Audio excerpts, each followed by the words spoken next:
45 days 45 art సిరీస్లో ఇది day 3. ఈరోజు వచ్చేసి అలీ గారి పోర్ట్రేట్ డ్రా చేస్తున్నాను. అవుట్పుట్ కోసం వీడియో లాస్ట్ దాకా చూసేయండి. అలానే నెక్స్ట్ ఎవరు పోర్ట్రేట్ డ్రా చేయాలో కామెంట్ చేయండి. అండ్ మన ఛానల్ అయితే సబ్స్క్రైబ్ ఆర్ ఫాలో చేసి పెట్టుకోండి. బాగున్నారా దోలు తీరిపోతుంది ఇక్కడ. బాగున్నారా నాలాంటి అందమైన యువకుడు కనపడితే చాలు పువ్వు విసిరి టీచ్ చేస్తారు, ట్యాప్ చేస్తారు, పిచ్చెక్కించి రెచ్చిపోతారు. I hate lips. నేను ముట్టుకుంటే మసి పట్టుకుంటే నాశనం, పెళ్లి చేసుకుంటే మట్టి మట్టి అయిపోతాడా? ఏంటి మమ్మీ ఎవడీడు?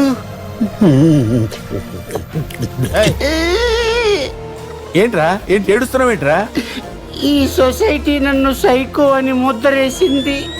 అమ్మా లక్ష్మిది, ఎన్నాళ్ళమ్మా నాకు ఈ కష్టాలు. ఒక్క బిడ్డను ముద్దుగా చూసుకో తల్లి.